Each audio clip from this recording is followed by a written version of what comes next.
Tudo bem?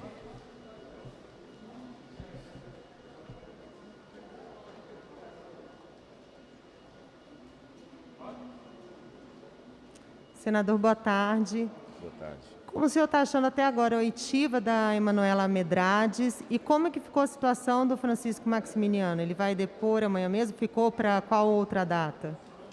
Olha, o depoimento da Emanuela é um depoimento importante, porque questionada sobre pontos específicos das invoices que envolve esse contrato da Covaxin, ela esclarece dúvidas, narrativas que foram concebidas pela oposição. A oposição acusou o governo de ter feito um contrato para a aquisição de uma vacina com um preço mais alto do que a proposta inicialmente pela empresa. E ela desmente isso. Isso foi uma narrativa, foi uma acusação falsa da CPI. Nasceu na CPI a história de que houve oferta de vacina da Covaxin a $10. Essa oferta nunca existiu, nunca houve uma proposta. E ela desmontou essa narrativa aqui. Disse que havia uma expectativa, no início das tratativas, de se conseguir uma vacina mais barata, mas isso nunca aconteceu. A precificação foi definida pela farmacêutica, pelo laboratório, e o preço mínimo para países como o Brasil estava entre $15 e $20. O Brasil negociou no preço mínimo de $15. Então o depoimento dela é um depoimento importante, esclarecedor. Com relação às invoices, ela disse que em nenhum momento houve qualquer tipo de resistência, de relutância por parte da empresa em corrigir os erros que foram apresentados. Ela disse até que esse invoice foi feito de maneira rápida, é uma espécie de minuta, um rascunho, né? Foi feito no padrão global da empresa e depois teve que fazer a adequação com base no contrato que tinha com o Ministério da Saúde, sem qualquer resistência. Portanto, ela afasta boa parte das suspeitas. Um ponto apenas no depoimento dela precisa ser confirmado, ou numa acariação, ou muito mais do que isso. Acho que a perícia feita nos documentos pela Polícia Federal vai nos dar essa informação com maior segurança, que é em relação à data de entrega da invoice ao Ministério da Saúde.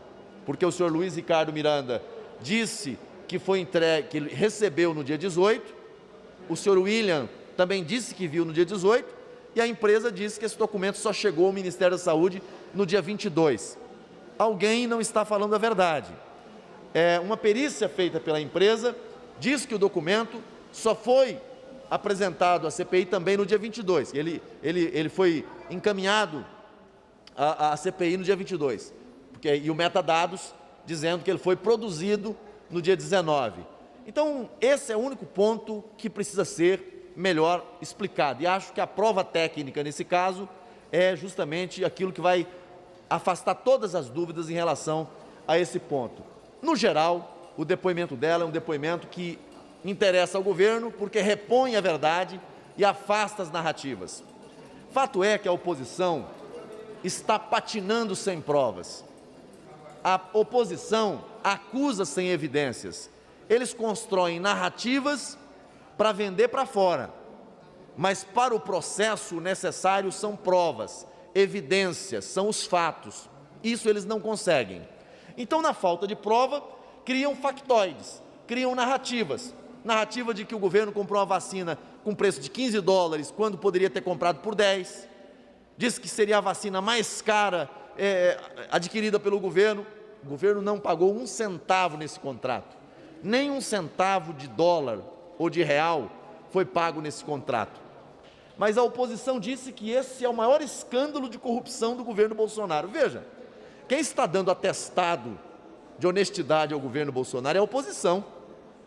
A oposição está dizendo que esse é o maior escândalo de corrupção do governo Bolsonaro. Aí eu pergunto, quanto foi pago?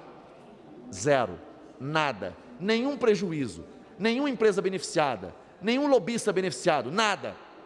Talvez eles estejam acusando o governo do presidente Bolsonaro, mas estão olhando no espelho, no retrovisor dos governos Lula e Dilma. Lá sim nós tivemos escândalos com desvios de bilhões e bilhões de reais. Então, eu acho que é um depoimento importante, esclarecedor. E o ponto de dúvida, nós vamos ter o esclarecimento, primeiro pela perícia, e segundo, numa hipótese eventual de acariação entre ela, a senhora Emanuele, e o senhor Luiz Ricardo Miranda. Com relação ao depoimento do proprietário da empresa, o depoimento do senhor Maximiliano, o presidente Omar já anunciou para nós que ele ficará para o mês de agosto. Não será feito hoje e nem será feito amanhã. Vai ficar para o mês de agosto. Acho até importante que esse depoimento fique para o mês de agosto, porque até lá nós já teremos condições, quem sabe, de ter essa perícia feita pela Polícia Federal e afastando qualquer dúvida em relação a essa invoice. Se ela realmente foi apresentada antes ou se foi apresentada depois. Eu acho que quanto mais provas materiais nós juntarmos ao processo, melhor para o processo, porque sobram aí apenas as narrativas da oposição. Repito e concluo. A oposição acusa o governo daquilo que viu acontecer nos governos anteriores, de Lula e Dilma, e acusam o governo Bolsonaro sem ter pago R$1 nesses contratos, mas fecham os olhos, tapam os ouvidos com relação aos escândalos que aconteceram no Consórcio Nordeste, no Rio de Janeiro e em tantos outros estados, que renderam inclusive cassação de governador. Aqui nessa CPI, tratam corruptos como heróis. Trouxeram aqui um ex-governador cassado por desvios de milhões e trataram como se fosse um herói. E tentam pegar o presidente, que até agora não tem nenhuma acusação de corrupção contra ele, nenhuma evidência, nenhuma prova, e quer colocar o carimbo de governo desonesto. É uma total inversão de valores. Senador, e qual a expectativa amanhã para a oitiva do senhor Cristiano?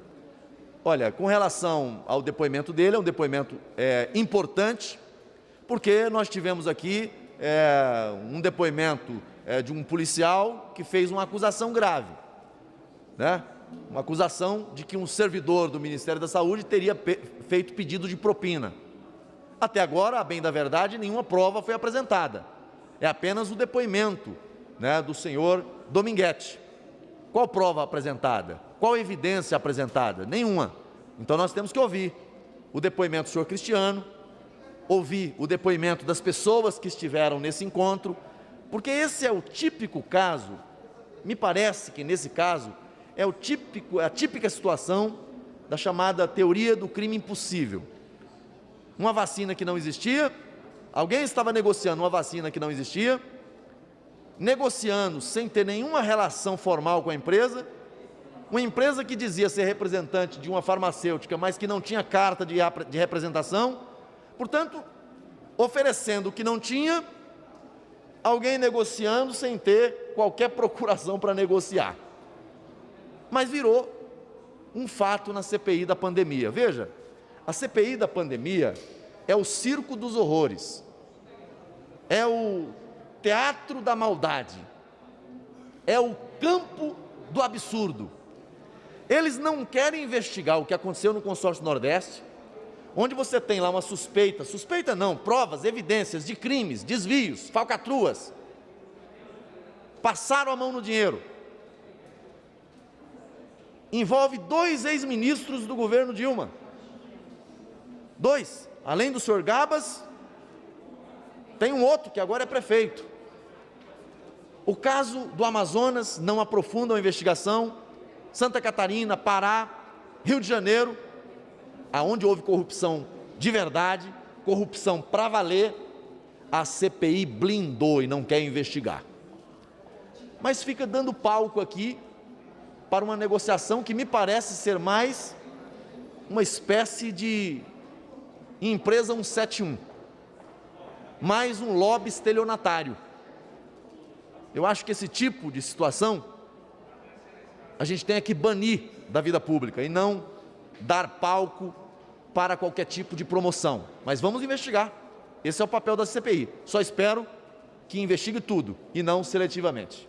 Senador, em relação aos requerimentos, eles vão ser lidos amanhã? Sabe quais requerimentos que vão ser votados. O senador Randolph falou que vão ser... Renan, perdão. Falou que vão ser votados requerimentos amanhã. Já se sabe quais são? Porque provavelmente terá o recesso, né, com a votação da LDO, se acontecer. Então, como é que fica isso? Nós já temos muitos requerimentos aprovados, né? O presidente Omar havia dito inicialmente que ficaria para agosto a votação dos requerimentos. Mas pode ser que hoje à noite, na reunião do gabinete paralelo da CPI, eles decidam diferente e paute alguns requerimentos. Ele não comunicou à CPI ainda, mas pode ser que paute, né, alguns requerimentos, especialmente com relação a novas convocações. Mas ele ainda não declinou à CPI quais os requerimentos que serão votados. Em relação a Alexandre Ramagem, existe a possibilidade dele vir à CPI? Como é que está essa questão? Convocação do delegado Alexandre Ramagem, que é o diretor da ABIN. Exato. Olha, eu sinceramente não sei qual é a relação do diretor da ABIN com a CPI da pandemia. Querer convocar aqui o diretor da ABIN para vir participar da CPI da pandemia por algum capricho é desvio de foco. Veja a CPI dos absurdos. Não querem convocar o senhor Carlos Gabas, envolvido até o pescoço em contratos suspeitíssimos de corrupção. Comprou, pagou antecipado e nunca recebeu respiradores, e de uma empresa de fachada. Não querem convocar secretários, não querem investigar o que aconteceu lá nos estados, mas querem convocar o chefe da ABIN. Será que eles querem apurar aqui na CPI algum serviço de inteligência? Eu acho que falta um pouco de inteligência a quem está na linha de frente da CPI para apontar a investigação para aquilo que interessa ao Brasil. A CPI não pode ser objeto de vingança, não pode ser objeto de uso para antecipação de jogo eleitoral. E me parece que é isso que está acontecendo. Lamento, espero que eles possam refletir e não desviar o foco da CPI para convocações desnecessárias, inoportunas, ilegais, abusivas, arbitrárias. Obrigada, senador. Obrigado, gente. Um abraço.